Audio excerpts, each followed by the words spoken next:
every okay, I'm going to give you a different, my personal different take. Having worked with hundreds, if not thousands, of people now for 32 years, I think everyone's on the spectrum to a certain degree.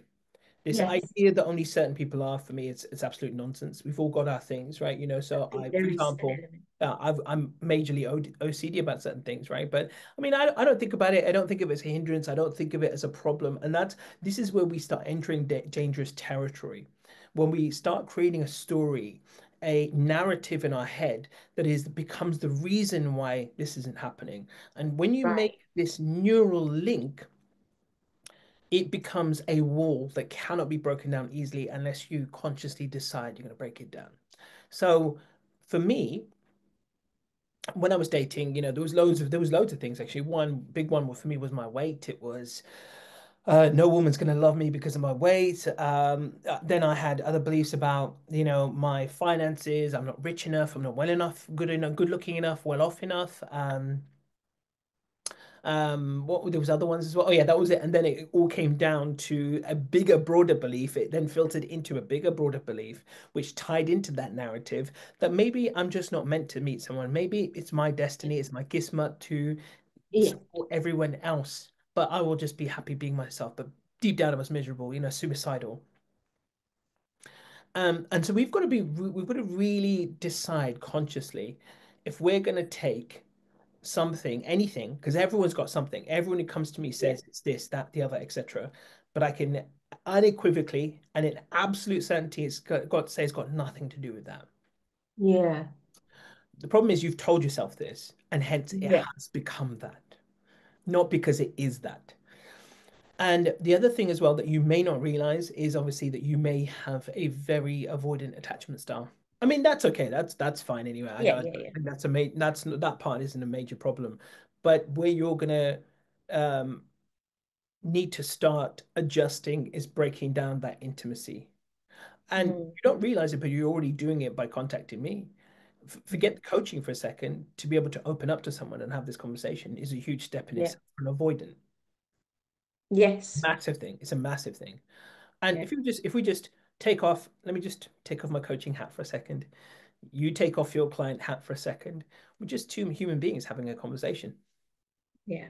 You just openly told me without any problem, without any hesitation, what some of your challenges are. Yeah. And you're able to do it. You're perfectly capable. But of course, we create frameworks. I can do it here with Amit because he's a coach. Yes. Can't do it in a dating scenario. Again, what's happened is we've created these boxes, these compartments, and unless we completely destroy them, it's going to be very hard for you to thrive in the dating world, etc. So, and by the way, it's completely possible, but it's work. It's not the Yeah. one magic pill. There's no one magic fix. However, there is a few drastic things you need to know. So first things first, if you don't mind me asking, how young are you now?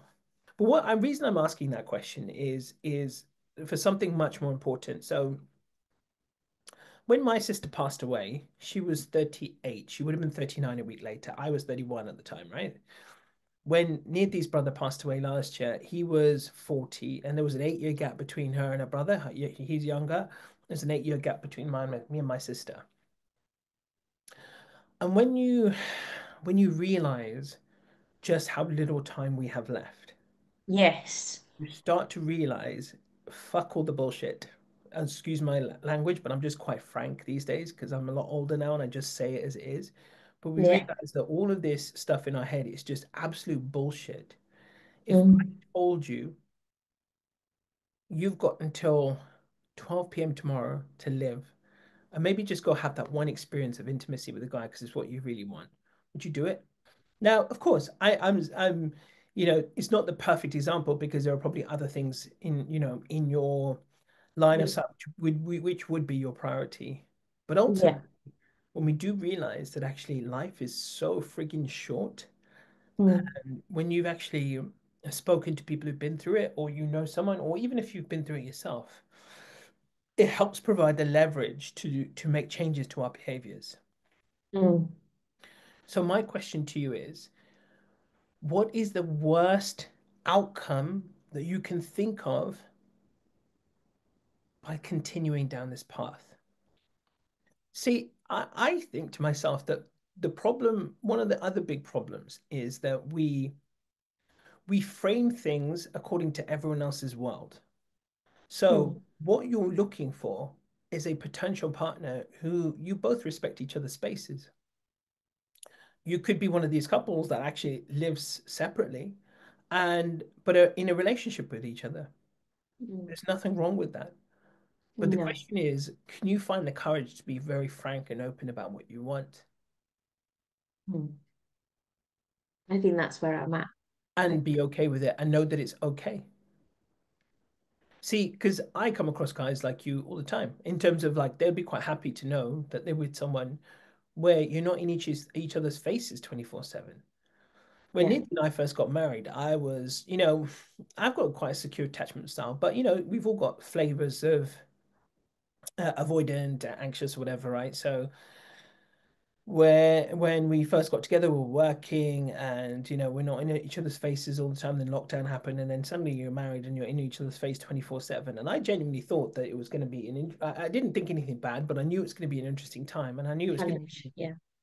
yeah, I knew it was going to be a, an interesting, just to see the dynamic between us and how it kind of transpires over this period and stuff. And if anything, it brought us closer together. I think we have our moments when we're sort of like we can get snappy at each other because we both work from home. We're around each other a lot and stuff, and so that's completely natural. It's to be expected. But ultimately, if you'd asked me that beforehand, I would have been like, hell no.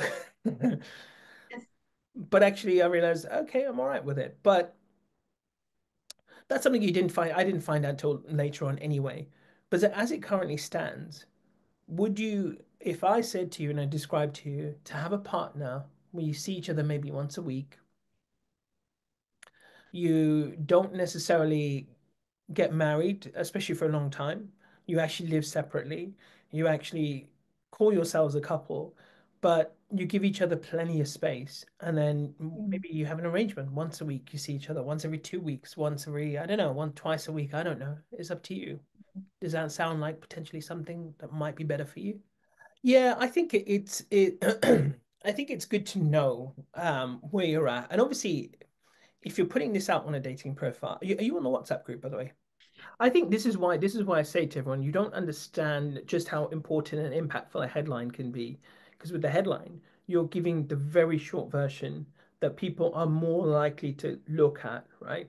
Um, Mm. um, that is gonna get, hopefully get you most of what you want, but ultimately, um, maybe it does draw them in to read more, but ultimately the job of that headline is to give people a snapshot of you. So your headline should read something like, um, you know, if you value independence like I do, and you're happy having what's the word? There's the modern term for it as well, where couples are sort of Situationship. no, there's another term for it. Situationship's different, but where two couples, was it non-cohabiting couple or something like that? I don't know. There Okay. is Yeah. something, Yeah. it's not that, but it's something like that. And if you were to put it out there, you might be surprised. Years ago, I was chatting to a guy who's got a major stutter, and I was saying he was asking me about, when do I tell someone about this? And I'm like, don't hide it. You need to tell people because you want to speak to the ones who are completely okay with it. So, Yeah. so put it at front and center, but make it positive. Don't make it negative. Make it, Yeah. and then more likely people are going to reach out who do align with you and are completely on the same page. But up until Yeah. now, because you've had this cognitive dissonance where I guess you haven't quite explained this to people, but also as well, you've almost thought this is me, there's something wrong with me, but I need to get what other people think I should get, etc. Then you're Mm. going to live in this very, from a spiritual perspective, you're not vibing with yourself. You're not Yeah. sending out the vibes that you truly want. You're sending out what the vibes of what other people think you should have, and it's never going to Yeah. align. So, and the thing is as well, just whenever you meet someone, be open to that relationship evolving because you actually may Yeah. crave more intimacy than you realize once you get the right person in your life. So let's talk Mm. about that because that's an important one. So give me an example. When you say I'm always looking for a reason to get out, what does that mean? Give me an I example. just, I can just ironically say you don't want intimacy to maintain intimacy with the people around you. Interesting. Go back to that. Go back to that anyway. So you want to stay in Leicester because you've got your circles established, you've got your friendships, your family, everything. Yep. Yeah, and ironically may suit you better because the yeah. independence factor comes in, ironically. So I think this is where this is just you being able to articulate in your head, being able to rationalize and reframe some of these thoughts.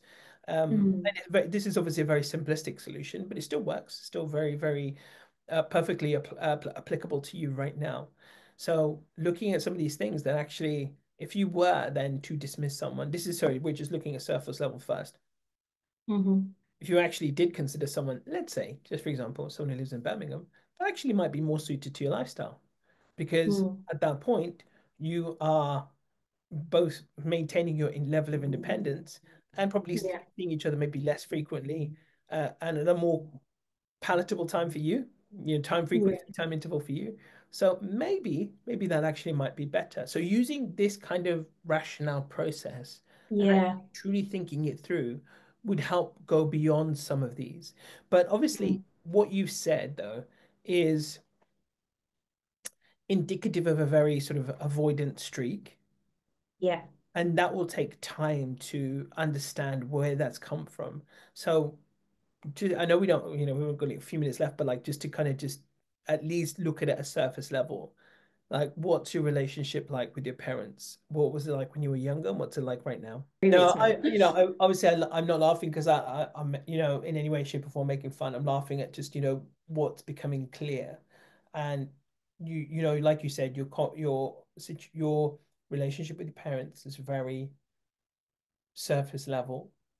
Although saying that you look after them, but you won't allow yourself to be looked after, which is very, very indicative of having an avoidant attachment style. That is, you were forced to be independent as a younger child. And so you've grown up with that. You're used to it now. It's comfortable to you. And that's the Mm, important word there. It's very comfortable to you. yes. And also as well, then the other avoidant tendencies there is avoid conflict, make other people Mm, happy. And and yeah, so make other people happy, but never consider yourself. You'd rather just kind of like avoid it to keep the peace, even if you've got something really important to say. Um, so all of these things are tying in together. I mean, like I said, you need probably a little bit more time, but I hope it's just me iterating these things back to you, sorry, verbalizing these things back to you. It's kind of helping to build up a picture for yourself. That yeah. first, just to summarize a couple of things. One, the Asperger's thing means nothing. In the grand context of whatever, it doesn't mean a single thing. Number Okay. two, yes, you have avoidant tendencies, but our attachment styles are not set in stone. Three, Mhm. you the kind of relationship you probably do want, which you've got to be open to it evolving because it probably will. But even if it starts off as quite an avoidant relationship, but you're both comfortable with that avoidance, with that separation, then start Mhm. there. Because then the intimacy, the closeness can come in later. Mm, And the other thing, redirecting people, using anything as a get out clause, obviously, again, that re-emphasizes the avoidant nature. And what's going to help you there is rationalizing that down and realizing mm, it's not such a bad thing. yeah. So I hope that's kind of given you a good sense and sort of reframed your mind a little bit, even if it's just the starting point. And Yeah. you can start to realize actually, maybe this wasn't all as bad as I thought. Maybe I Mm, need to live by what other people expect me to so that I can please them and avoid conflict because that's another reason you're doing it instead of creating and thinking about the kind of relationship you want because it will create conflict. There are other people mm, who are going to have things to say. Rena, how dare you? How dare you live your life on your own terms? How dare you have a partner where you both only see each other once a week, where you have an mm, agreement where you date but you live separately? I mean, how dare you? That's ridiculous. What are you talking about? We don't do those in Asian circles. What are you talking about? yeah. You're going to get all of this crap.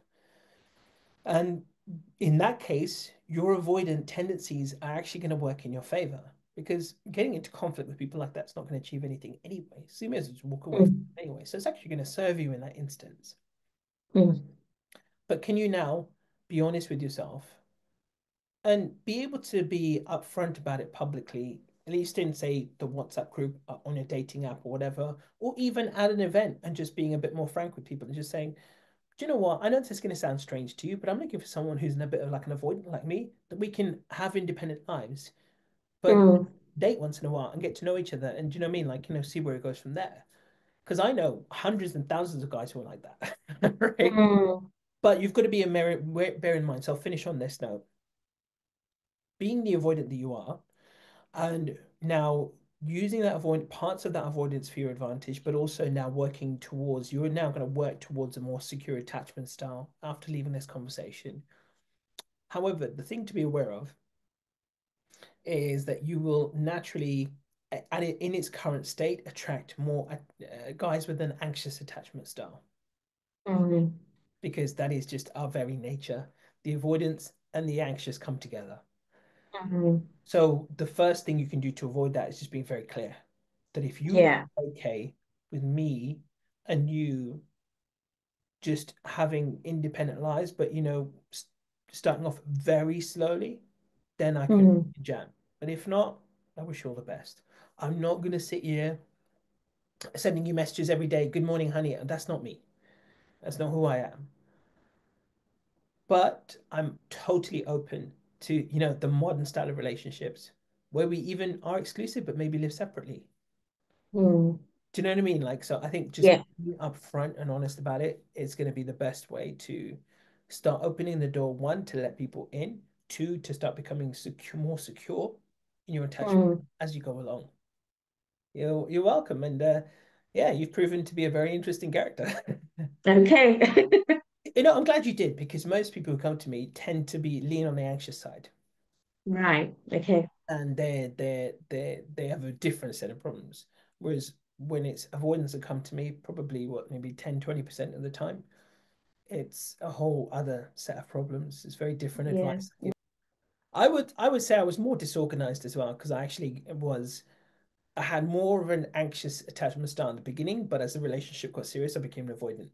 And so Oh, really interesting. I was very disorganized in the beginning, yeah, very disorganized. So I had flavors of both. And so Mm. I'm able to understand it a little bit better.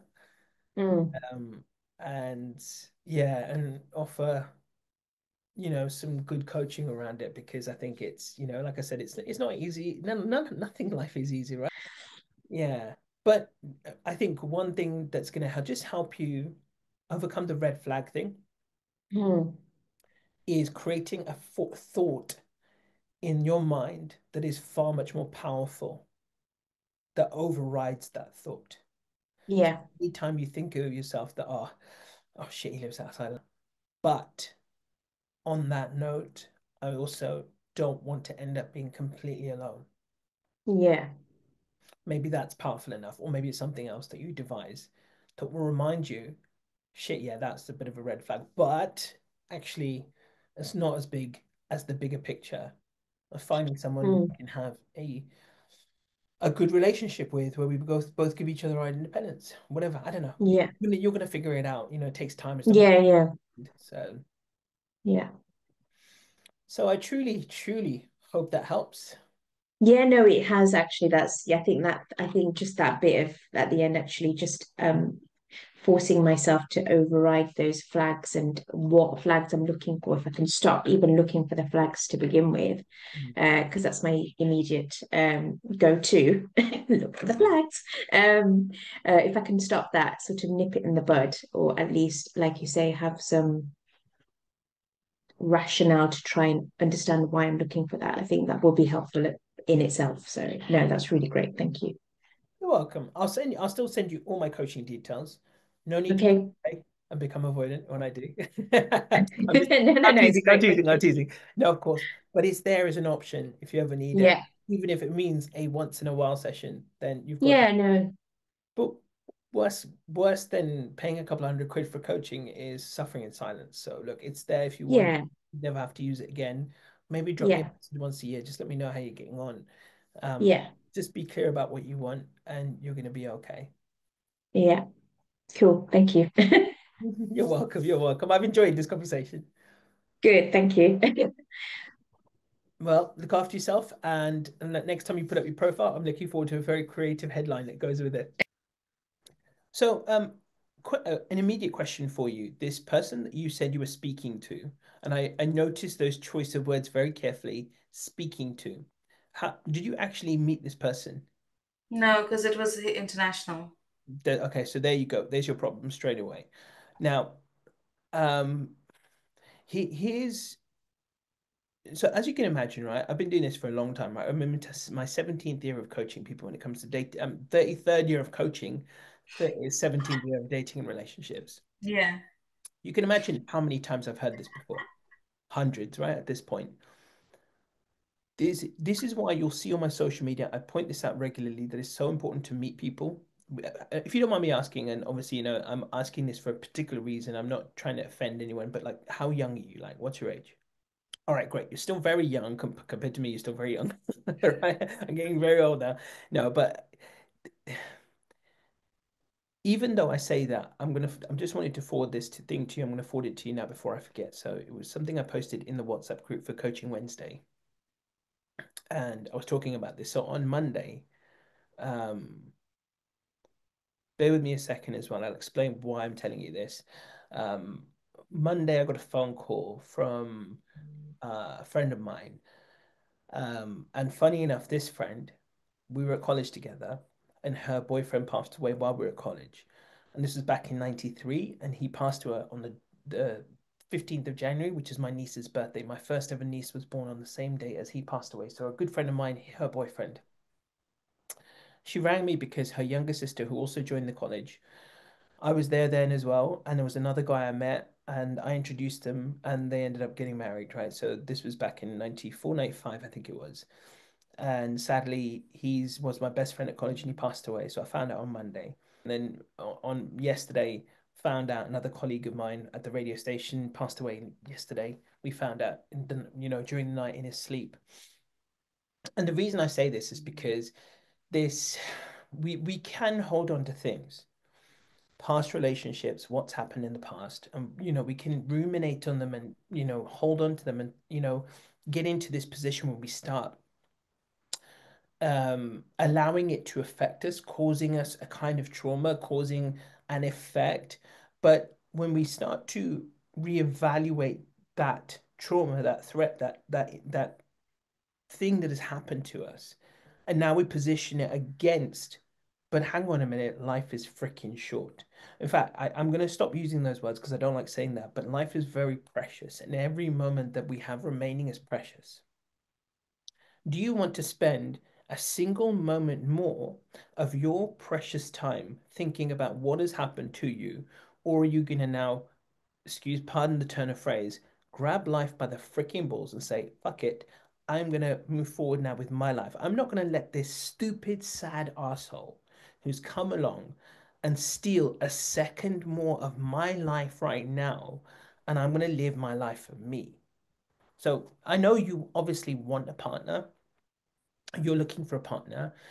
And there's a second thing to this as well. So that was the first thing. I think it's a powerful technique to dwindle things down to a very simple binary choice. You've got a choice right now. Do you want to keep thinking and ruminating and feeling the hurt and pain of what's happened?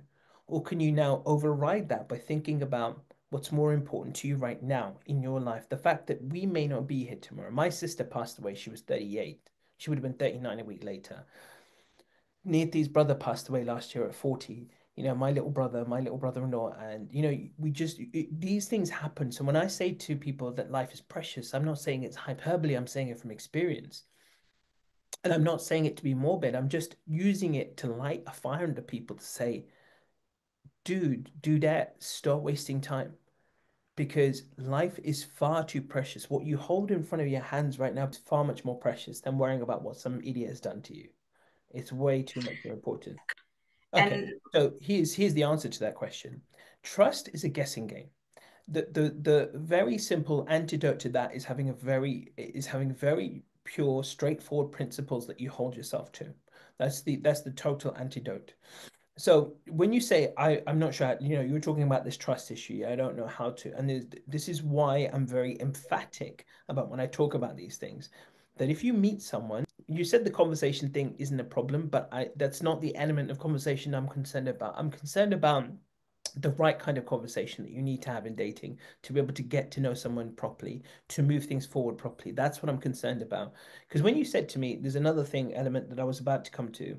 You said, I've tried apps, I've tried speed dating. But the question is, if it's the same version of you trying all those things, you're going to get the same results. It needs to be a new version of you trying all these things. Only then are you going to get a different outcome. Mm-hmm. Then and only then. And that is the fundamental psychological, baseline, psychological, spiritual, universal truth. That if it was the same version of you going all these things, you're going to get the same result every time, unless it's Okay. the same version of you. So going back to the other point, you can't rely on trust. There's too much. There's too much that can go wrong.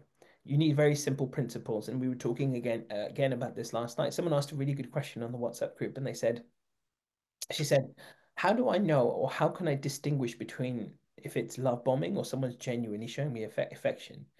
And I said, look, there's only one thing, and that is congruence. That is, are their words and actions in alignment? And if they're not, you know they are love bombing you. It's simple. And don't get me wrong, there's always a tiny bit of discrepancy. We all sometimes, I know I do, have a bit of bravado in me. I'm quite a competitive soul. That's just how I am. But But if you don't have a set of processes in place, let me give it to you in another analogy that may help to illustrate this a little bit more. So, what do you do for a living? What level, what field of science? All right, cool. Let's say, for example, it's 12:43 right now, whatever the time is, I can't see above my glasses. 12:43. A perfect job lands in your inbox right now. You have got till 9 o'clock tomorrow morning. Your CV is way out of date, it's years old, and you've got until 9 o'clock tomorrow morning to get your CV up to date. How much time between now and then would you spend on your CV? Every second, right? You stay up all night if you had to. This was your dream job, and this is pays well, right place, exactly the kind of pharmaceutical research scientific job that you wanted. You would give your all. How much time have you dedicated to your dating profile? Mm. How much? Be honest with me, just be frank. And this is where we all go wrong.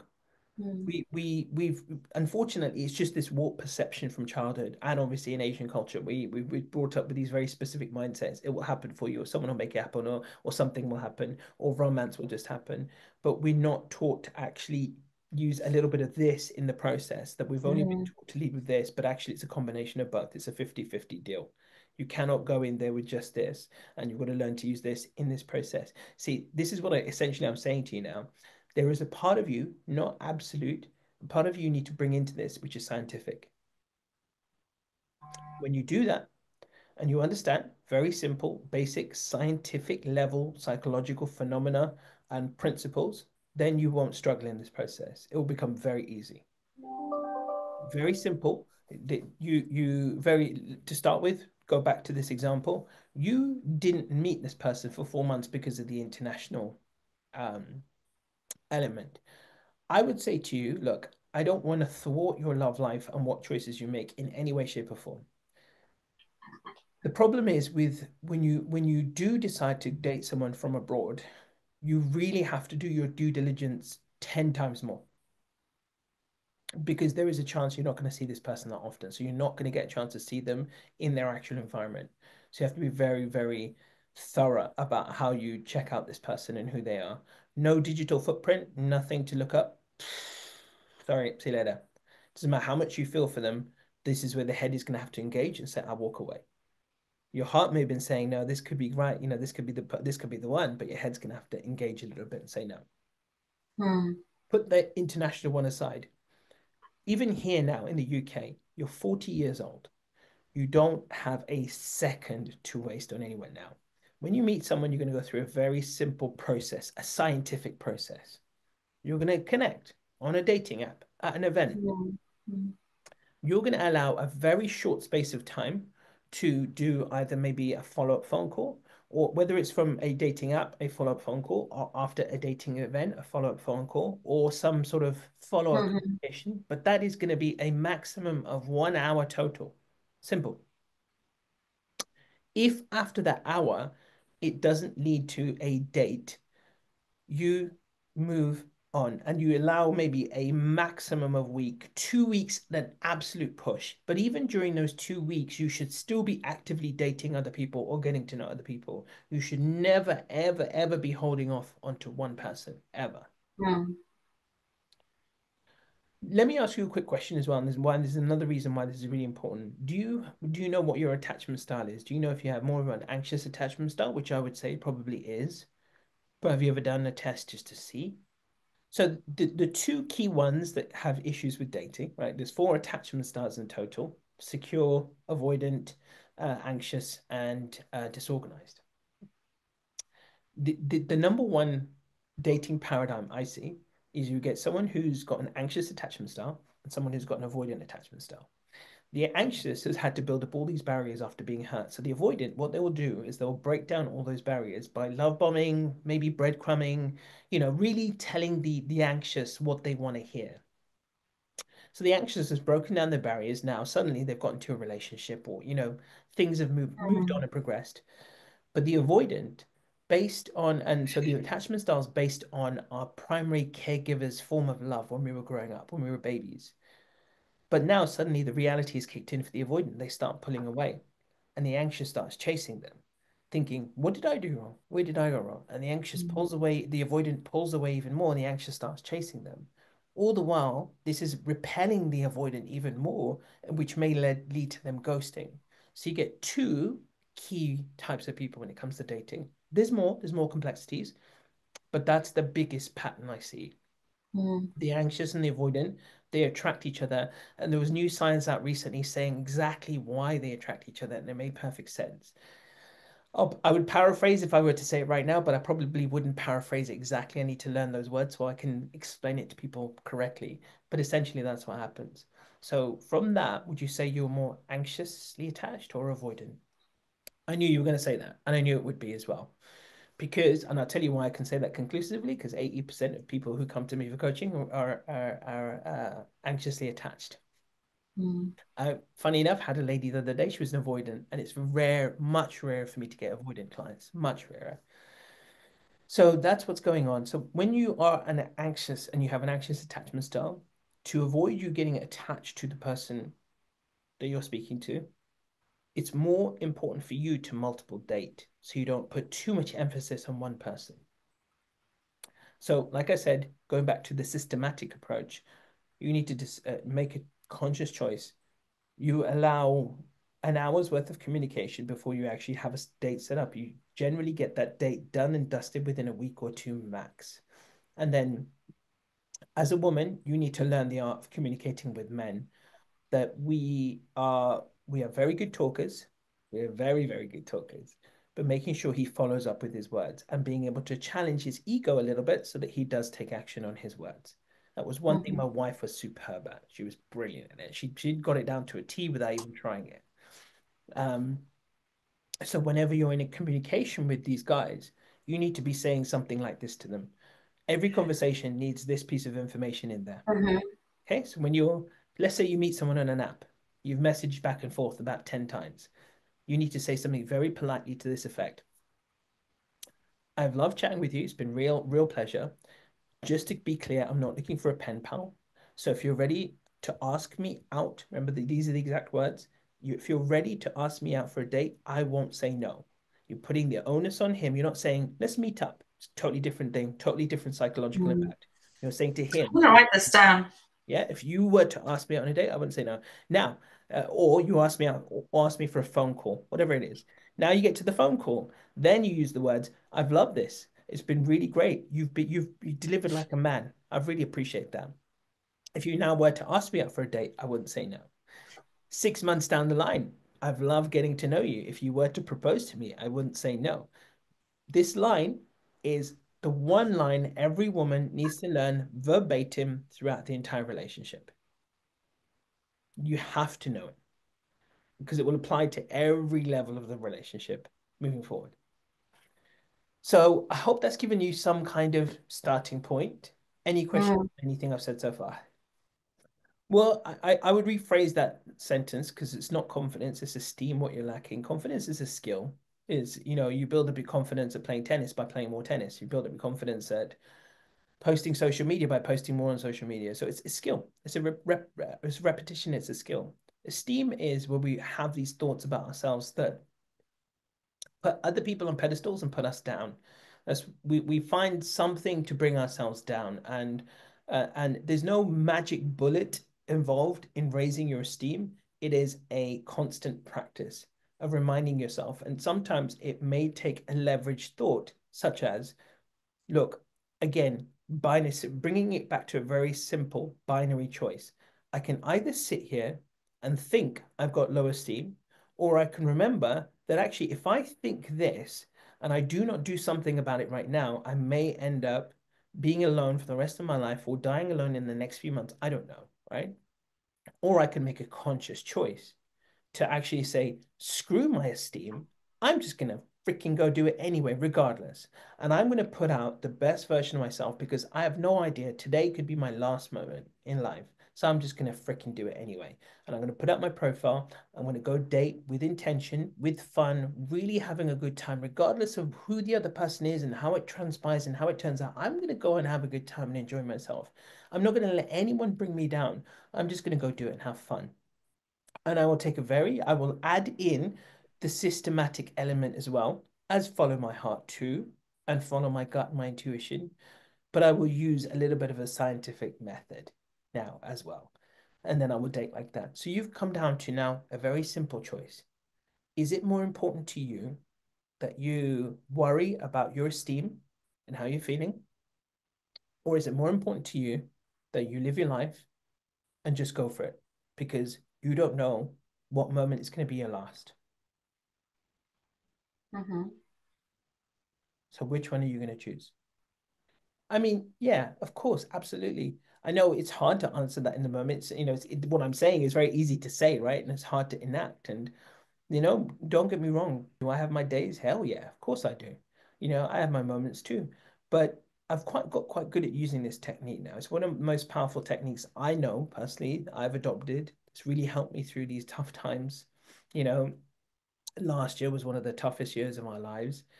It was brutal. At every turn, something was going on, every turn. And yet, also, not only were we being challenged and beaten up at every turn and corner, but I also had to be there and show up for other people, coaching them, helping them through their problems, through their challenges.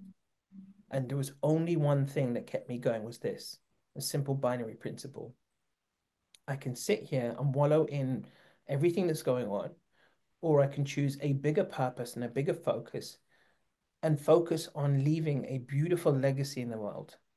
What would my epitaph be? What would be on my headstone? What would people be saying about me if I was no longer here?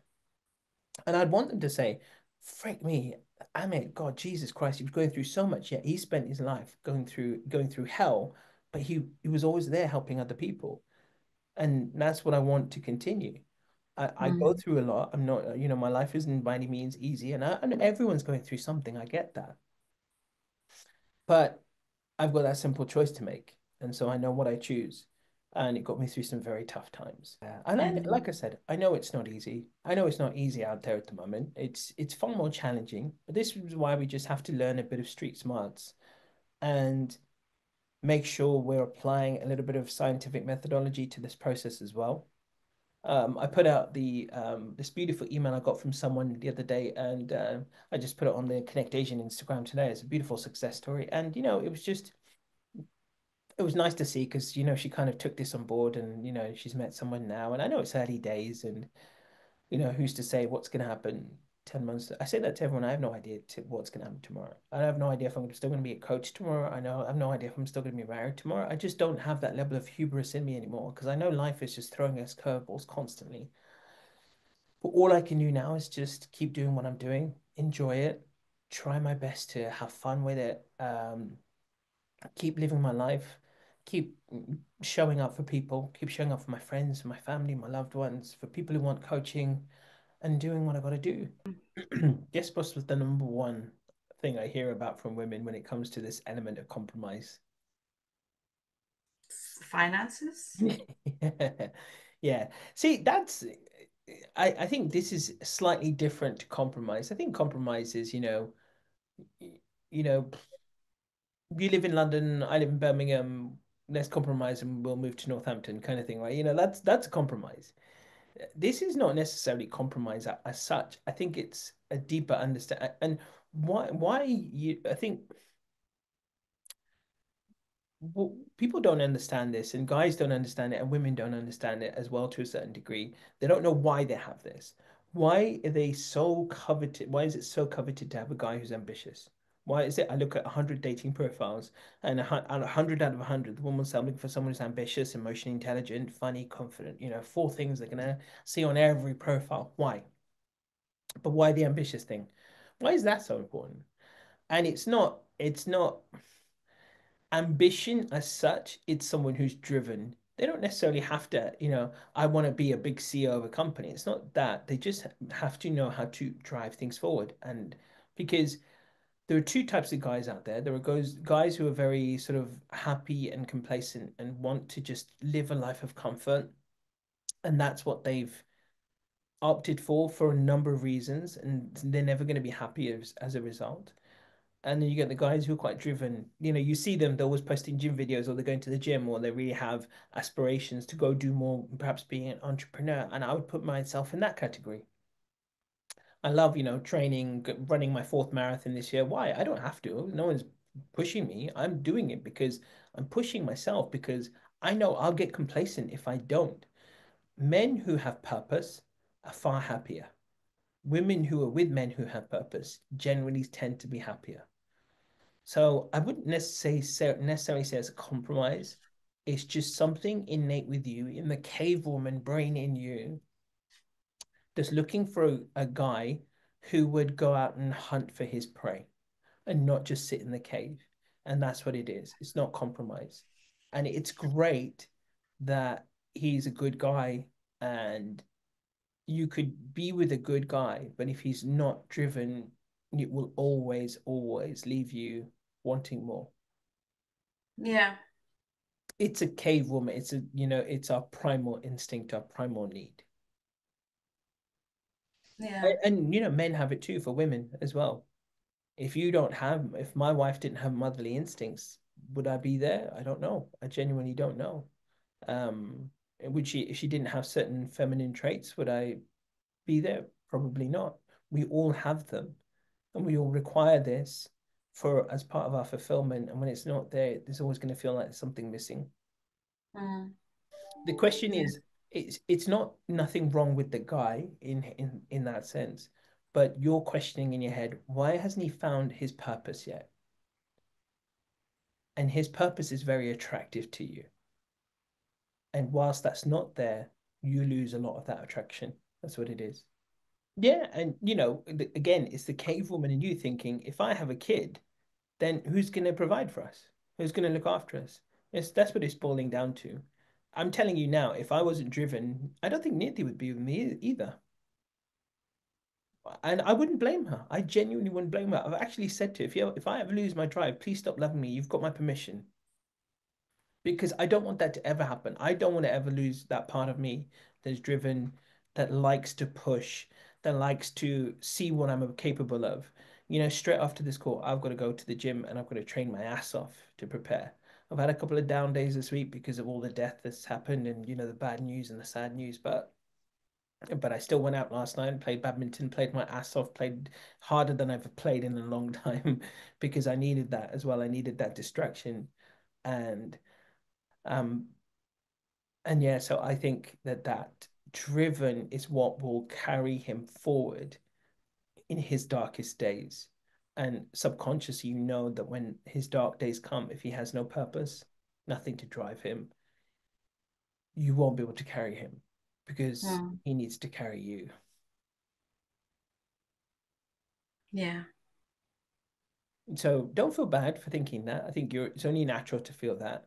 Um, I just wonder, unfortunately, partly maybe he's just not had, it's not his fault.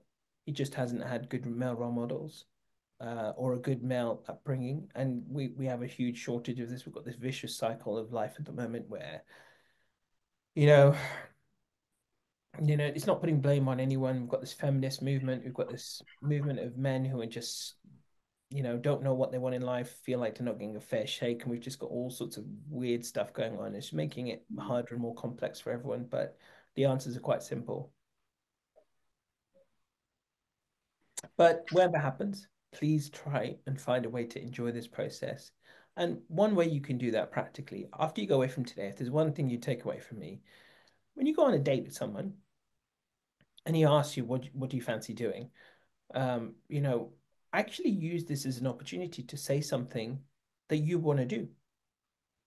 Like if you, I don't know, what do you enjoy doing in your spare time? Like, what do you like?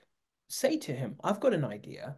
Like, because as guys, we struggle to lead sometimes. We want to lead, but we struggle because we feel, from a guy's point of view, I do want to lead. If I'm dating, I do want to lead, but I also don't want to say something that's going to put you off at the very first turn. So, me saying let's go out for a coffee may not stimulate you, right? But of course, for me, it was always my go-to, and I just went with it, and it was fine. For the most part, it's fine. So if a guy does come to you and he asks you, he says, okay, so what would you like to do? What should we do? Should we go for a coffee or something? Instead of that, just say to him, actually, there's a beautiful park I've never explored. Why don't we go and there's a cafe in this park. Why don't we go there, go for a little walk, and then we'll grab a coffee there.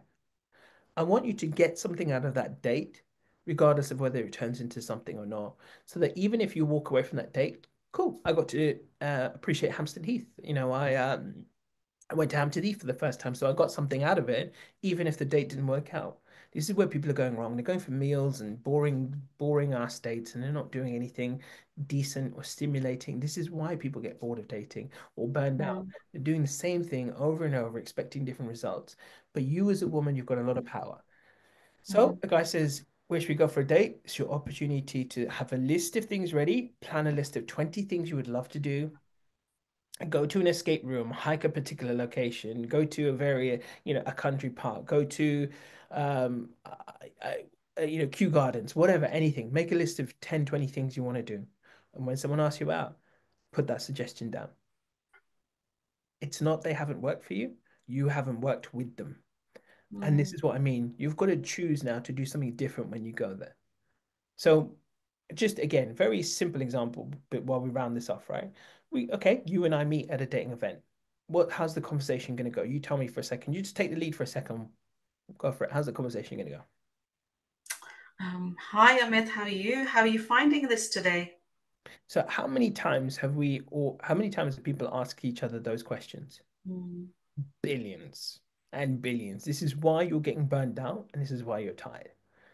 So, what would happen? What would be the worst that would happen if you came up to me, said to me first, of course, you want to know my name, right? When we do our events, like so this event on Saturday, we usually give everyone a badge, but we don't put their name.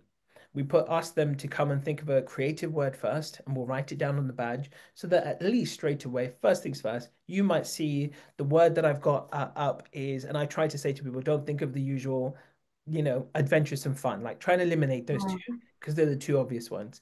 Really unique, something, a real word that really uniquely describe you, right? So let's say I chose the word eclectic. And you could easily then say to me, oh, okay, so you've chosen the word eclectic. So tell me, why have you chosen the word? So immediately, what I try and do at my events is just tiny adjustments to give people a different focus. So you're not going up to each other and saying, hey, how are you? How are you finding this event? What are you up to? How many brothers and sisters have you got? How long did it take you to get here today? What line did you take? Oh God, that's not going to help you find someone. You've Mm. got to really think outside the box and be brave. And so if you go to an event that doesn't have something like this, have 10, 15, 20 questions in your pocket, or I invented these cards, right? They're a normal Oh, I didn't know this. Okay. yeah, so they're normal pack and playing cards, and each card has got a question on it, right? Okay. So if you right, say stop whenever you want. Stop. All right, cool. Okay. So this question is, What is the most challenging or difficult thing you've ever been through? So great. What a really good question, right? So even if you took these to a dating event, it doesn't have to be these, or you just have a list of the questions that are on my blog, and you just go to people, say, look, you know what? Let's play a game, pick a card, and ask people these questions. Wouldn't that be 100 times more fun than just going, hey, how are Mm. you, Amit? Well, how are you finding today? True, true, true. That's true. Yeah. That's what you need to do. On Yeah. apps, do the same thing. Ask something different, something that's going to give you a true insight into that person. Mm. Most people, what are they doing on apps? Hi. They start with a hi. And then the next question is, how are you? Or, how's your day going? And it's the same shit over and over, man. Come on, people. Think outside the box a little bit, just a little bit. Would you do that in an interview? No. They're going to ask you at the end, they're going to ask you, what questions do you have for me? And if you don't go into that interview prepared, you're out there. Forget it. You ain't getting that job. You've got to Mm. think ahead and be prepared. So Mm. think about that. Yeah. What do you want to find out, people? What would you really like to know? What's some of your burning questions that you Mm. enjoy asking people?